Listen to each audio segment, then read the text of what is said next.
Qué bueno que estés aquí. Siéntete cómodo. Cuéntanos de dónde eres. Suscríbete y vamos al terror. Nunca pensé que la persona que más admiraba en mi vida podría esconder un secreto tan perturbador. Desde que descubrí ese sótano prohibido, mi realidad se fragmentó en pedazos. Me llamo Mateo Vidal Sotomayor.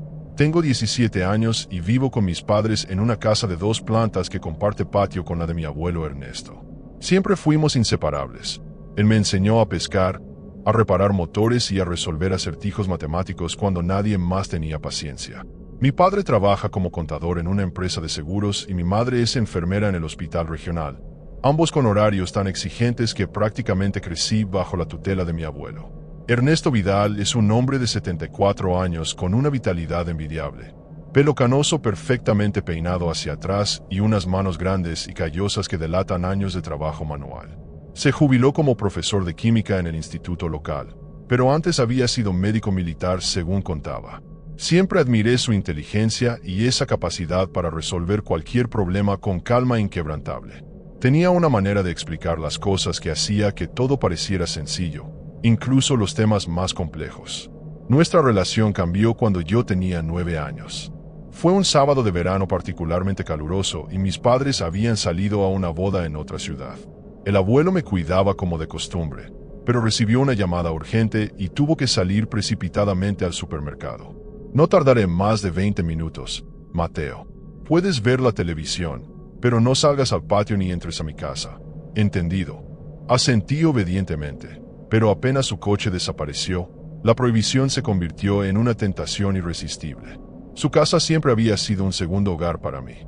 Conocía cada rincón, o eso creía. Había una puerta en la cocina que permanecía constantemente cerrada con llave. El abuelo decía que era simplemente un almacén para herramientas, pero nunca me había permitido entrar. Ese día, por alguna razón que aún no comprendo, la puerta estaba entreabierta. Tal vez la prisa le hizo olvidar cerrarla, o quizás, en el fondo, quería que alguien descubriera su secreto. La curiosidad venció a mi sensatez y empujé suavemente la puerta. Unas escaleras de hormigón descendían hacia la oscuridad. Encontré el interruptor y bajé lentamente. Cada escalón crujía bajo mis pies como una advertencia que decidí ignorar. El sótano era amplio y estaba dividido en 2 secciones. La primera parecía efectivamente un taller, con herramientas organizadas meticulosamente en paneles y varias estanterías con cajas etiquetadas. Nada extraño, salvo por otra puerta al fondo, esta vez metálica y con un sistema de cierre que parecía excesivo para una casa familiar. Para mi sorpresa, también estaba desbloqueada. Al abrirla, el terror se apoderó de mí instantáneamente. Una habitación aséptica, iluminada con luz fluorescente que zumbaba constantemente, albergaba una camilla de metal con correas de sujeción en los extremos. Las paredes estaban cubiertas de cuchillos quirúrgicos, sierras de diferentes tamaños y otros instrumentos que no supe identificar. En una esquina, una mesa de acero inoxidable con desagüe, como las que había visto en documentales sobre morgues. Retrocedí horrorizado, tropezando con mis propios pies. Subí las escaleras a toda velocidad, cerré la puerta y regresé a mi casa. Cuando el abuelo volvió, fingí estar dormido en el sofá. Nunca mencioné lo que había visto, convenciéndome de que seguramente tendría una explicación lógica. Tal vez eran recuerdos de su época como médico militar, quizás un laboratorio para sus experimentos de química. Pero en el fondo, sabía que algo no encajaba. Durante años enterré ese recuerdo, hasta que los sucesos recientes me obligaron a enfrentarlo. Hace 3 semanas, mientras investigaba para un trabajo escolar sobre criminología, encontré un artículo en el periódico local sobre desapariciones sin resolver en nuestra región durante los últimos 30 años.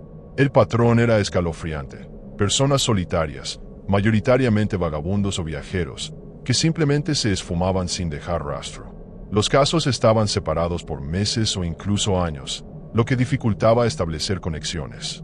Pero lo que me heló la sangre fue darme cuenta de que mi abuelo había vivido en cada una de las localidades mencionadas durante los periodos de las desapariciones. Mi mente comenzó a trabajar frenéticamente, recordando detalles que antes parecían inocentes pero ahora adquirían un significado siniestro. Las frecuentes excursiones nocturnas para observar estrellas que realizaba, siempre solo. Sus conocimientos médicos y químicos que iban mucho más allá de lo que enseñaba en el instituto. La insistencia en que nadie tocara sus herramientas personales. Y ese sótano.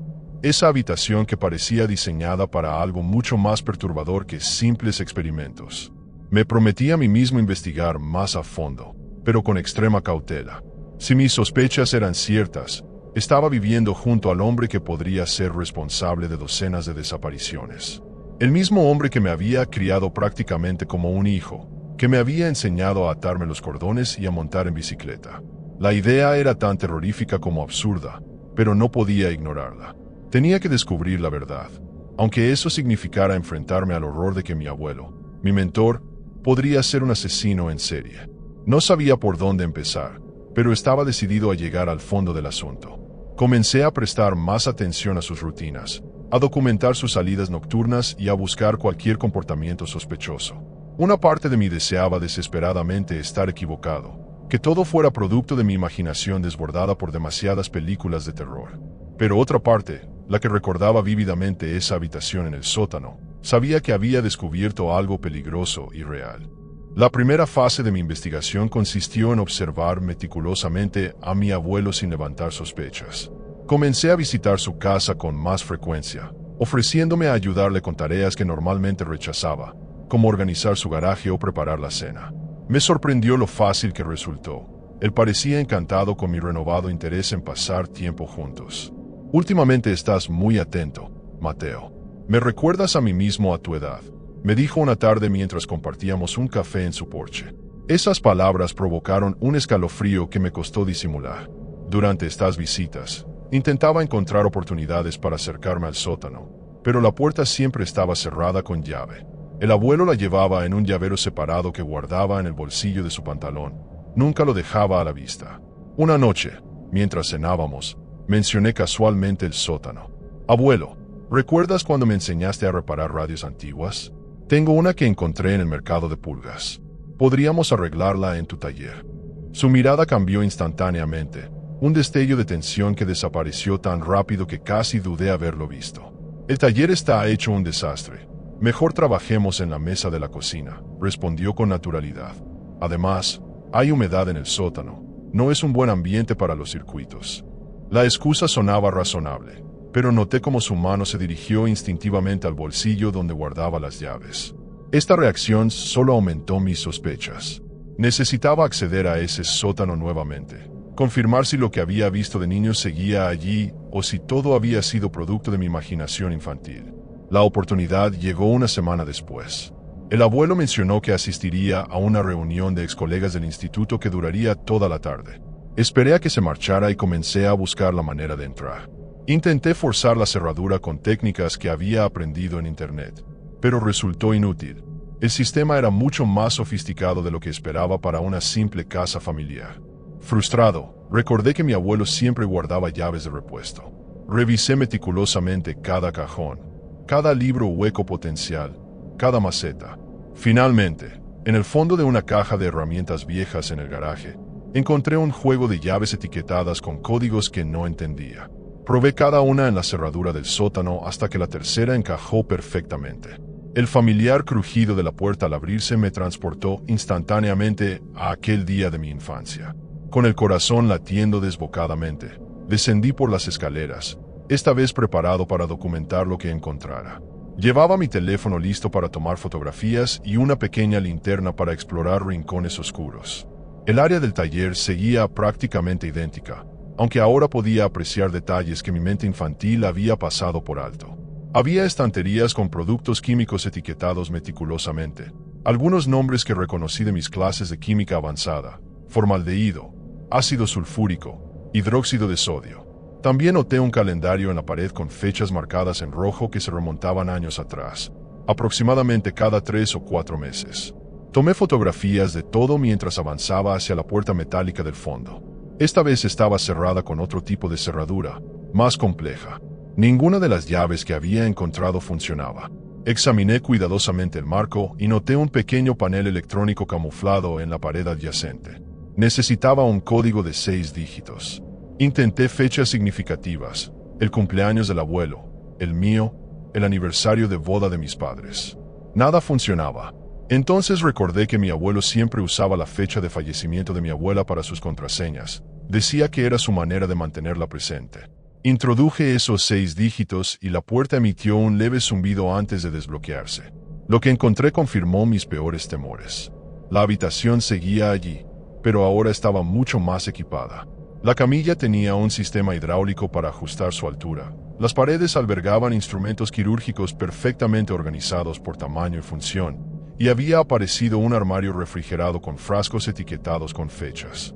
Me acerqué temblando y pude distinguir que contenían muestras de tejido preservado en líquido. Junto a ellos, encontré una libreta con anotaciones detalladas, mediciones precisas y observaciones clínicas sobre sujetos identificados solo por iniciales y fechas. Las fechas coincidían con las marcadas en el calendario, y al revisarlas rápidamente, también con varias de las desapariciones que había investigado. Mi estómago se revolvió mientras fotografiaba cada página de la libreta. En una esquina, descubrí una caja fuerte empotrada en la pared. Sin tiempo ni medios para abrirla, me limité a documentar su existencia. Cuando escuché un ruido en el piso superior, el pánico me invadió. ¿Había regresado mi abuelo antes de lo previsto? Apagué la linterna, cerré silenciosamente la puerta metálica y me quedé inmóvil en la oscuridad del taller, conteniendo la respiración. Pasos lentos y metódicos recorrían la cocina, justo encima de mi cabeza. Reconocí el patrón de caminar de mi abuelo, ese ritmo pausado tan característico. Se detuvo justo sobre la entrada al sótano. El picaporte giró lentamente. Mi corazón latía tan fuerte que temía que pudiera escucharlo. La puerta comenzó a abrirse, dejando entrar un haz de luz que se proyectó sobre las escaleras. Mi mente trabajaba frenéticamente buscando una explicación que justificara mi presencia allí, pero sabía que cualquier excusa sonaría hueca. El abuelo no era tonto, entendería inmediatamente lo que estaba haciendo. Si realmente era quien yo sospechaba, mi situación era extremadamente peligrosa. Por un instante, la imagen de mi nombre añadido a su macabra lista de sujetos cruzó mi mente, provocándome una oleada de terror que casi me paraliza. Necesitaba mantener la calma y encontrar una salida, o al menos un escondite temporal. «Mateo, ¿estás ahí abajo?» La voz del abuelo sonaba extrañamente tranquila, casi como si esperara encontrarme allí. Me agazapé detrás de una estantería metálica, buscando desesperadamente una ruta de escape. El sótano no tenía ventanas ni salidas alternativas. Estaba atrapado. Los pasos comenzaron a descender por las escaleras. Cada crujido de los viejos peldaños marcaba la cuenta regresiva hacia un encuentro que podría cambiar mi vida para siempre. Decidí que mi única opción era enfrentarlo directamente, pero manteniéndome lo más lejos posible de la puerta metálica.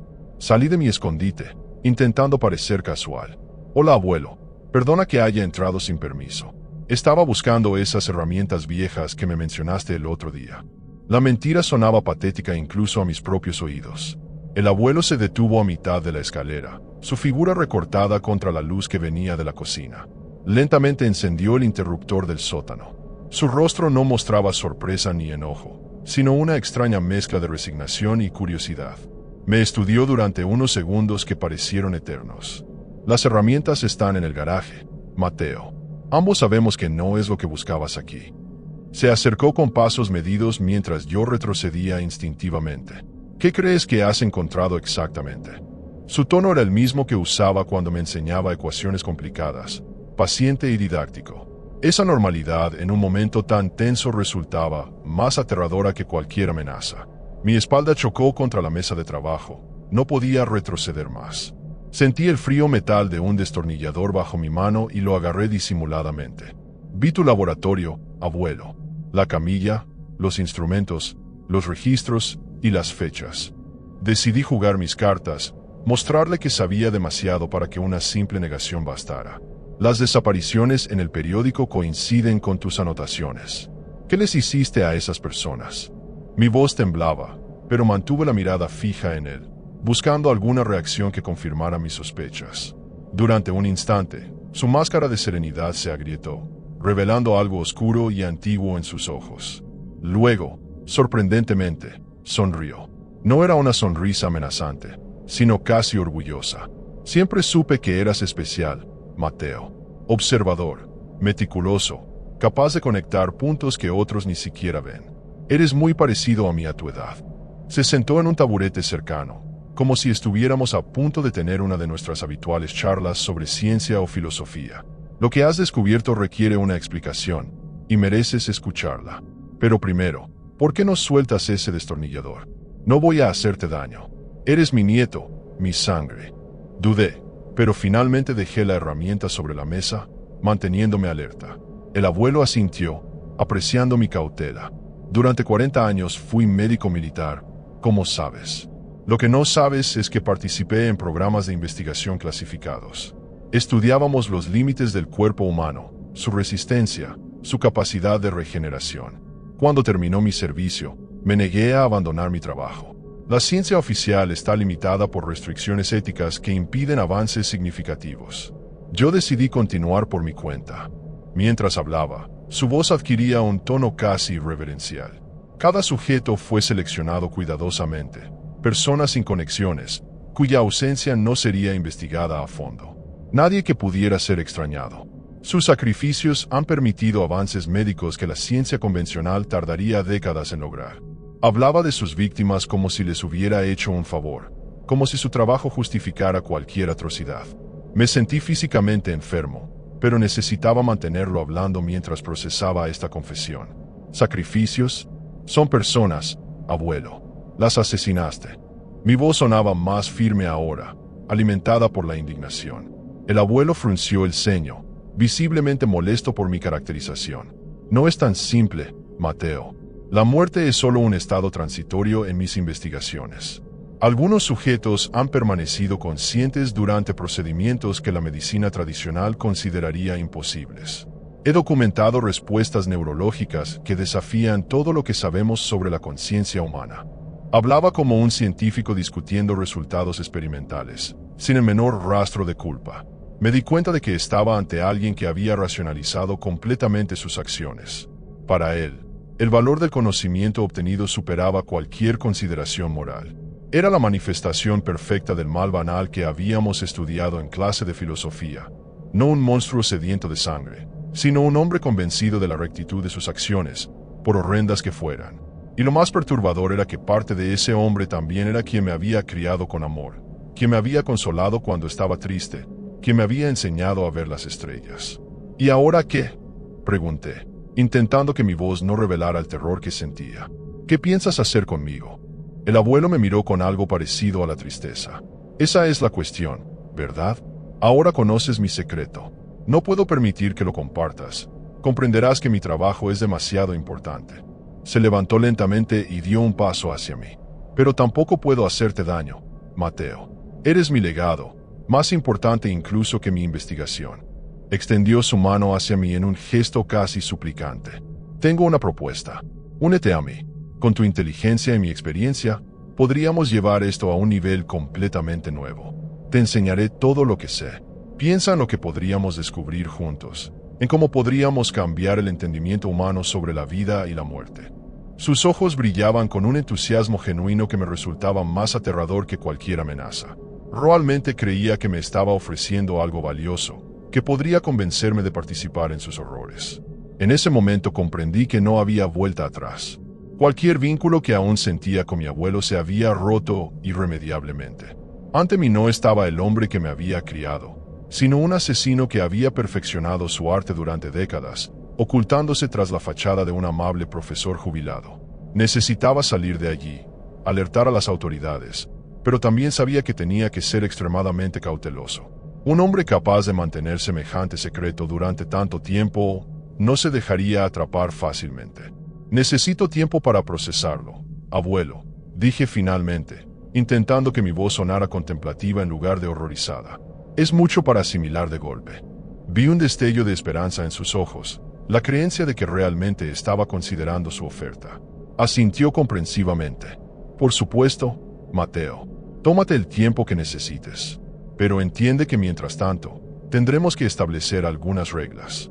No puedes hablar de esto con nadie, obviamente, y preferiría que no salieras de casa por unos días, hasta que hayamos llegado a un acuerdo.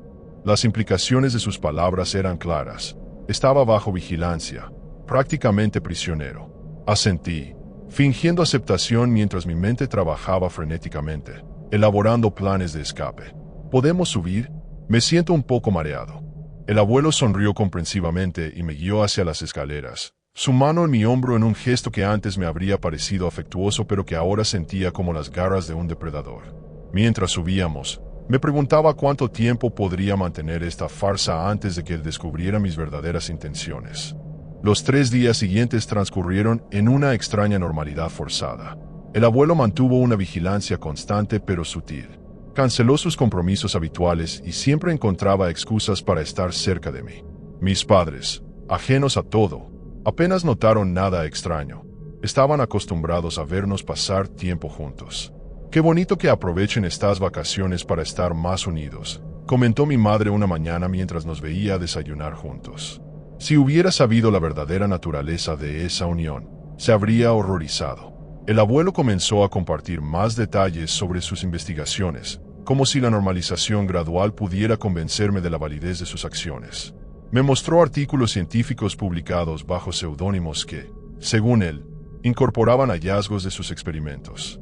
La medicina moderna ha salvado vidas gracias a técnicas que yo perfeccioné primero, afirmaba con un orgullo perturbador. Cada conversación era un ejercicio de autocontrol, fingiendo interés mientras reprimía oleadas de repulsión y miedo. Mi única ventaja era mi teléfono.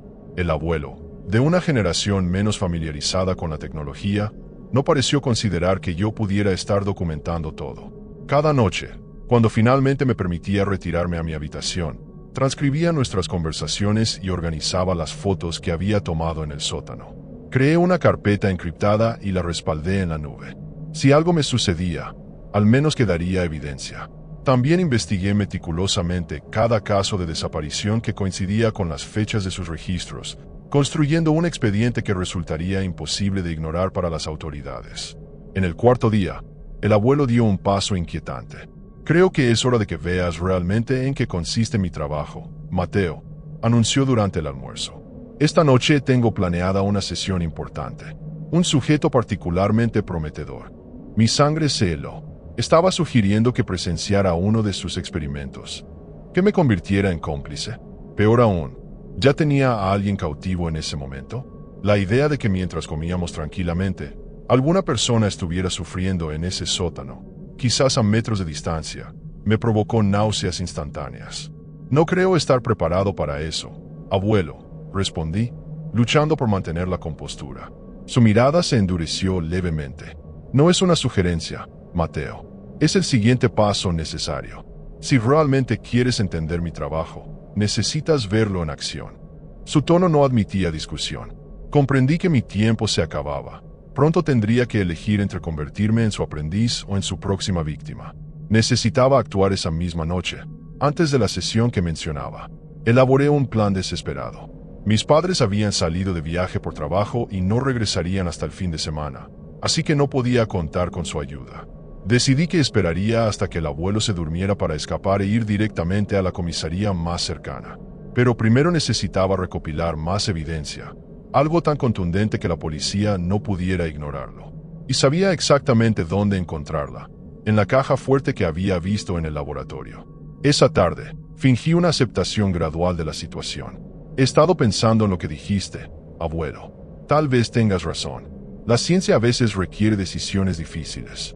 Vi el brillo de triunfo en sus ojos, la satisfacción de creer que me estaba convenciendo. «Me gustaría revisar tus notas antes de esta noche, para estar mejor preparado». Era un riesgo, pero calculado. Su vanidad intelectual podría superar su cautela. Efectivamente, asintió complacido con mi aparente interés. «Te mostraré algunos de mis cuadernos más recientes», ofreció. «Pero los más importantes están guardados. Son demasiado valiosos para arriesgarlos». Mientras subía a buscarlos, aproveché para enviar un mensaje codificado a mi mejor amigo, Damián. No podía ser explícito, pero esperaba que captara la urgencia. Situación crítica con el abuelo. «Si no te contacto antes de medianoche, llama a la policía y diles que revisen el sótano de su casa». Añadí la dirección exacta y borré inmediatamente el mensaje de mi historial.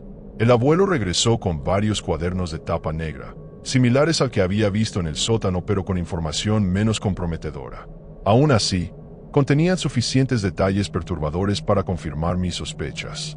Pasamos horas revisándolos mientras él explicaba procedimientos y resultados, con el entusiasmo de un profesor dedicado.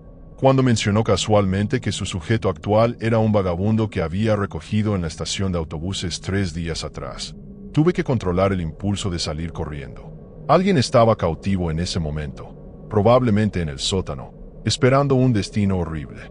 A las 10 de la noche, el abuelo consultó su reloj. «Es hora de prepararnos», anunció. «Primero tengo que comprobar que todo esté listo. Espera aquí». Se dirigió hacia la puerta del sótano, y en ese momento supe que no podía esperar más. En cuanto desapareció escaleras abajo, corrí hacia la puerta principal. Estaba cerrada con llave, y la llave no estaba en la cerradura. Intenté con las ventanas, pero todas tenían seguros especiales instalados recientemente. El abuelo había convertido discretamente la casa en una prisión. Escuché sus pasos regresando y corrí de vuelta al sofá, fingiendo revisar todavía los cuadernos. Apareció en el umbral con una expresión seria. «Todo está preparado. Pero antes, necesito que me entregues tu teléfono, Mateo». Mi corazón dio un vuelco. ¿Mi teléfono? ¿Por qué? Intenté sonar casual, pero el pánico debió filtrarse en mi voz. Es un procedimiento estándar. Nada electrónico cerca del laboratorio. Podría interferir con algunas mediciones. Extendió su mano, esperando. Con reluctancia fingida, le entregué el teléfono, agradeciendo mentalmente haber enviado ya el mensaje a Damián. El abuelo lo apagó y lo guardó en su bolsillo. «Ahora, ponte esto». Me ofreció una bata de laboratorio blanca, idéntica a la que él mismo se estaba poniendo. La tomé con manos temblorosas. Este era el momento de la verdad. Una vez en ese sótano, con la puerta cerrada, mis opciones serían extremadamente limitadas. Pero también sabía que si me negaba ahora, revelaría mis verdaderas intenciones. «Abuelo, antes de bajar, necesito usar el baño». Era una excusa desesperada para ganar tiempo, para buscar otra salida o alguna arma para defenderme. Asintió distraídamente, concentrado en ajustarse unos guantes de látex. «Date prisa. El sujeto ya está preparado y no conviene hacerlo esperar». La casualidad con la que hablaba de torturar a un ser humano me provocó un escalofrío. Me dirigí al baño y cerré la puerta, apoyándome contra ella mientras intentaba controlar mi respiración acelerada. Miré frenéticamente a mi alrededor buscando algo que pudiera usar como arma o herramienta. Mis ojos se posaron en la pequeña ventana sobre el inodoro. Era estrecha, pero quizás lo suficiente para que pudiera pasar. La abrí sigilosamente y evaluó la caída. Unos 3 metros hasta el jardín trasero. Arriesgado, pero no imposible.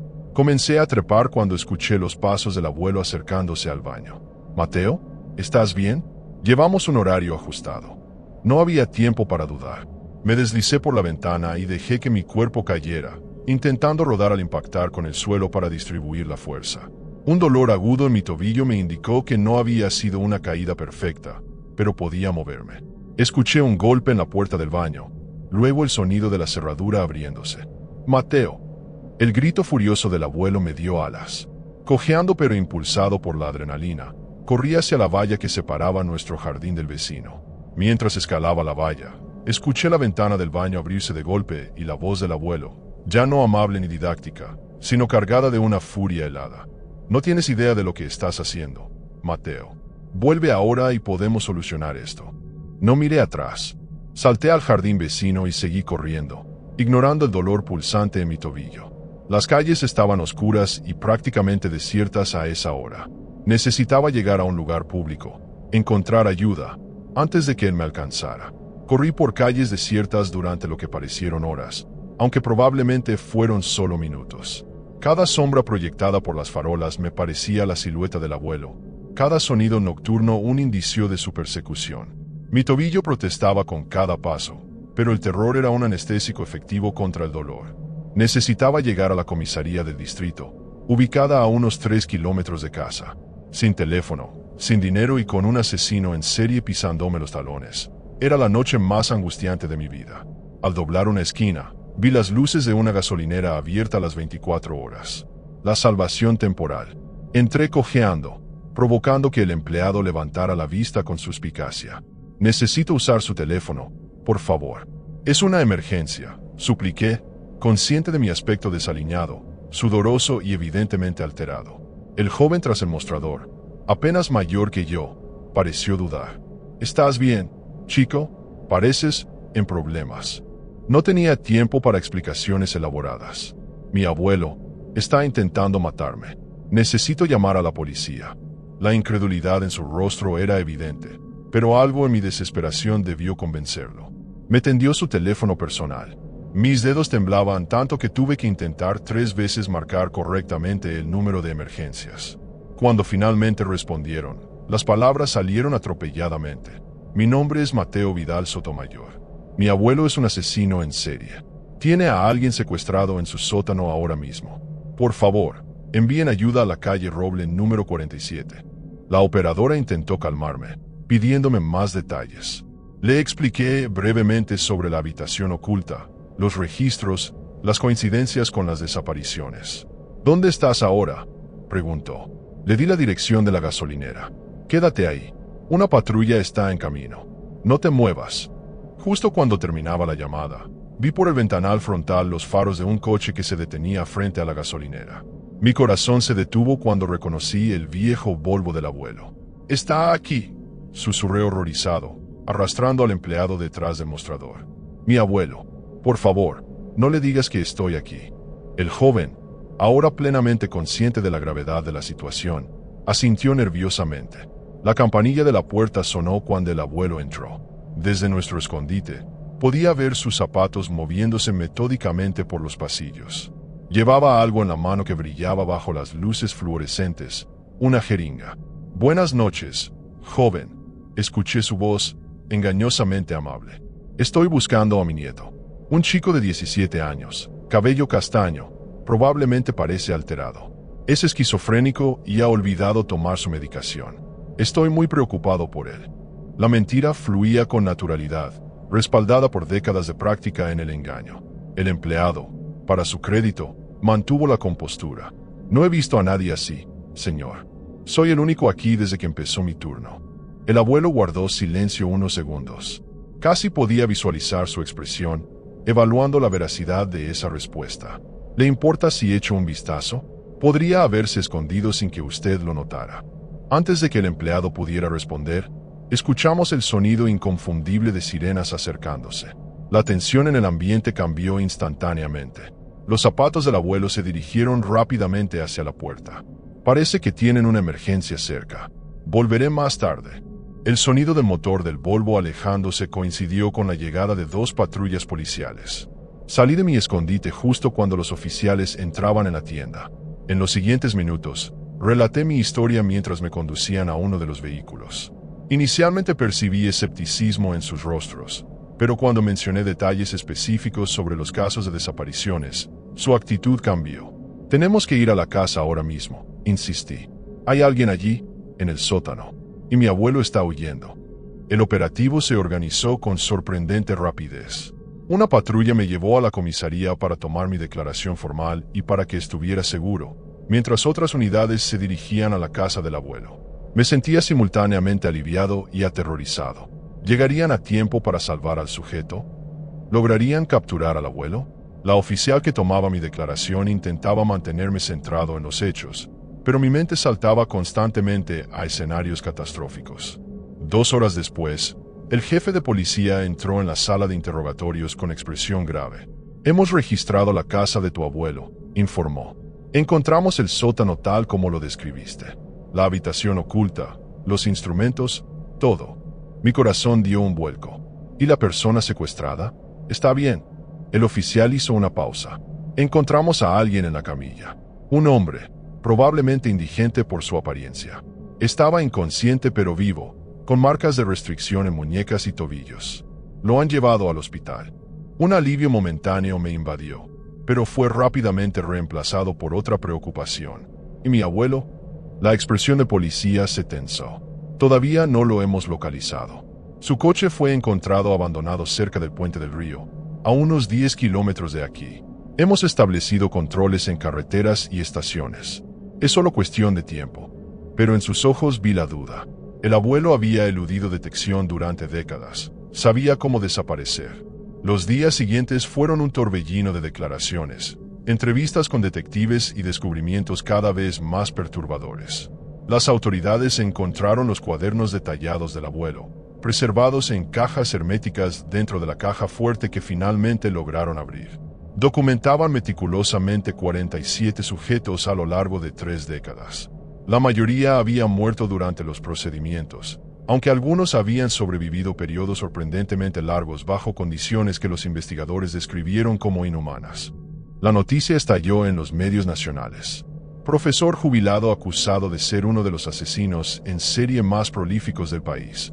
Las fotos del abuelo aparecían en todas partes, junto a imágenes del exterior de nuestra casa rodeada de cinta policial. Mis padres regresaron devastados, incapaces de reconciliar al hombre que habían conocido durante décadas con el monstruo que ahora describían los periódicos. Mi madre, hija única del abuelo, se sumió en una depresión profunda, torturada por la posibilidad de haber vivido toda su vida junto a un asesino sin haberlo sospechado jamás. Una semana después del descubrimiento, me encontraba bajo protección policial en un hotel a las afueras de la ciudad. Las autoridades temían que el abuelo pudiera intentar silenciarme, su única conexión directa con los crímenes. Esa noche, mientras intentaba conciliar el sueño, mi teléfono, que la policía me había devuelto, vibró con un mensaje de un número desconocido. Siempre supe que eras especial, Mateo.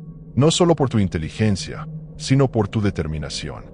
Elegiste un camino diferente al mío, y lo respeto. Pero recuerda que llevamos la misma sangre. Algún día entenderás que lo que hacía era necesario. Hasta entonces, vive bien. No volverás a verme.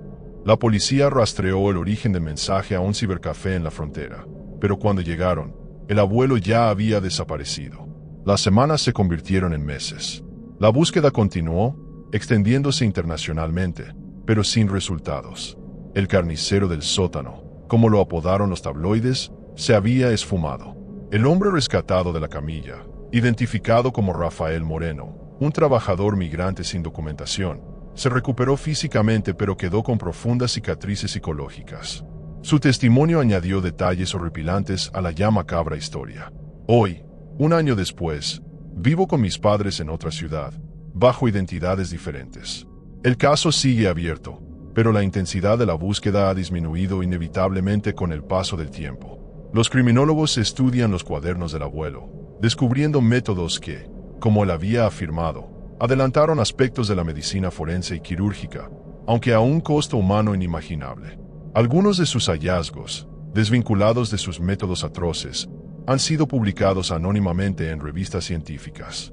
A veces, cuando no puedo dormir, recuerdo al hombre que me enseñó a montar en bicicleta, que me explicaba las constelaciones en noches despejadas, que me consolaba cuando tenía pesadillas. Intento reconciliar esos recuerdos con la realidad del monstruo que vivía en el sótano. Me pregunto si algún día lograré separar completamente a ambas personas en mi mente, o si siempre estarán entrelazadas en una confusa amalgama de amor y horror. Cada pocos meses recibo un mensaje de texto desde números siempre diferentes, nunca rastreables. Sigo orgulloso de ti. No respondo, pero tampoco he bloqueado los números ni informado a la policía sobre ellos. Es mi secreto, mi carga. A veces me pregunto si el abuelo tenía razón en una cosa, si realmente llevamos la misma sangre. ¿Existe en mí alguna predisposición hacia esa oscuridad?